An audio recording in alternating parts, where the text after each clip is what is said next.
With that, I believe, has come a dilution in quality. The more volume, typically, as it grows and grows and grows and explodes, results in my opinion, a loss of quality.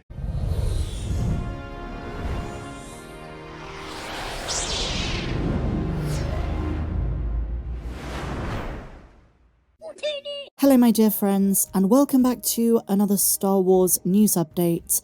I thought we were done talking about the Acolyte, but a recent development is pretty insane. It turns out the budget, as gargantuan as it was somehow lower than the true amounts that were spent. And instead of, rambling on about the things we didn't like about the show, where Disney went wrong, in this video we're going to cover the main report, the nitty-gritty, and then I'm going to actually try and answer one of the most asked questions. It's usually asked with a sarcastic slant, but we're going to answer it seriously. Where was the money spent? A couple of industry experts have shed some light on this, and we're going to break it down piece by piece. So we've got a lot to discuss. If you've not done so already, my dear friends, please do me a huge favor. Hit the big subscribe button down below. Also be sure to ring the bell for notifications, and why not check out our Patreon page? The link is down below. So no more jibber jabber, let's get into it. So first things first, what has been revealed? Well, it turns out the Acolyte was not $180 million, it was $230 million.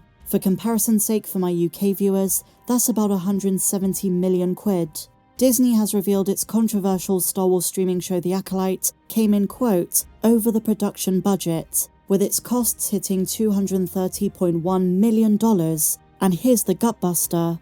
When it was only part of the way through post-production. It couldn't be much different to the outlook before shooting began in October of 2022. As the previous month, Disney confirmed the 8-episode show was forecasted to be in line with the production budget. Its audience dwindled soon after it debuted in June this year, and just over a month after it ended in July, the plans for a second season were cancelled. The Acolyte had a dramatic fall from grace, following a strong debut when its first 2 episodes generated 4.8 million views on launch day, making it the biggest series premiere on Disney Plus this year.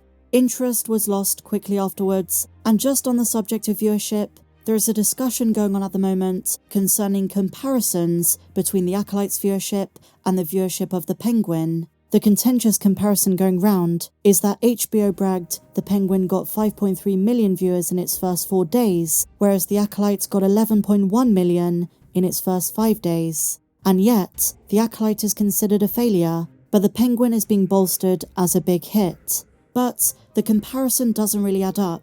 We're not comparing apples to apples. For one thing, the Acolyte viewership declined very fast after the first 2 episodes, and not to mention, HBO is a much smaller streaming service than Disney Plus. It's 153 million for Disney Plus, and according to Forbes, when you combine Max, HBO and Discovery Plus, that is a total of 103 million.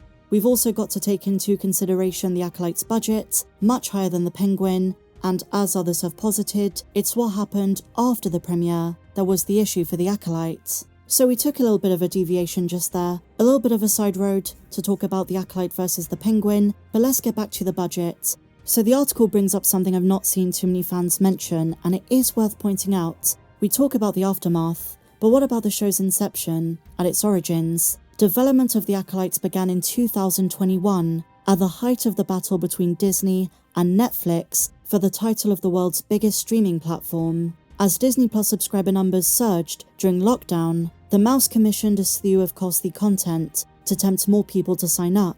It fueled $11.4 billion of losses at Disney's direct-to-consumer division, and Bob Iger at the time was powerless to stop it, because back then, he was sat at home in retirement before he came back. When he did come back, he told investors the studio needs to, quote, reduce costs on everything that we make, because while they were proud of what was on the screen, the extraordinary expense could not be justified, and The Acolyte was no exception.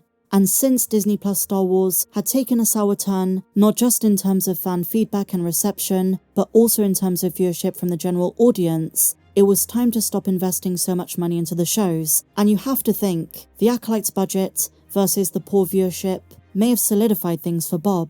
It might have been the confirmation he needed to say, yep, we've made the right decision, it's time to slow down the shows. So here's the juicy bit. The $230.1 million spent on the show has been widely misreported, with even industry outlets wrongly claiming it cost $180 million to make. And some industry experts believe the production costs might be even higher than these numbers. In terms of the UK government, it was music to their ears, as it benefited from studio spending in the UK when it was filming on everything from security to catering, prop manufacturing, and visual effects. This spending, and the tax that was paid on it, is why the UK government offers rich rewards for studios to film in the UK. Okay, so with all of this in mind, where did the spending go? Where did that money actually go to? Because that is the question tons of fans have, and it never seems to be answered. Well, here we have one top voted comment. A huge amount of money goes into SFX and set and prop building. They built many practical sets, including an entire forest scene, a snowy planet scene for the first episode, 2 entirely different city sets for the initial fight, and the scene with Torbin. Also brand new exteriors and interiors for May and Osha's convent origins. I mean, but still, $230 million. It didn't even look that good, like it was that quality. The next thing they mention is that this is a large ensemble cast, so you have to account for a ton of assets going to secure their contracts. Then, Disney executives often think big, and this goes back to what we were saying earlier in the video. Spending the money may enable them to greenlight another season or other shows, and reuse much of what was built here. I suppose this aged pretty badly because since this comments, the second season has been cancelled, so it's money down the drain. Then they say think of it like a down payment that can be invested in other shows and movies yet to come. I mean, there is a chance future seasons or movies might use similar sets. We haven't heard anything like that behind the scenes just yet though. And then point number 5, a fascinating one, a ton of waste. Let's be clear, they say. Disney is a big monster of a corporation. 20% of most studio budgets is overages, so excess, and waste. Reshoots, changing deadlines, standby crews that have to be paid, even if the work isn't done right that day. This project has been fraught with changes since its origin, with varying scripts, scenes, and sequences cut, reduced, inflated, and that costs cash. Still, that much? I understand there were changes behind the scenes, different creatives left, there were some behind the scenes problems, and I understand, inflation is a big factor, when they filmed, where they filmed, but for the final product we got, it is a massive financial loss for Disney, especially now that there is no follow-up. And another thing that's mentioned here is that every minute of wasted time on productions like this cost about $5,000. $5,000 a minute, and that's just for the on-set portion of a production, which itself goes on for a few months. Maybe not to this level, but first seasons of sci-fi shows tend to be pretty expensive.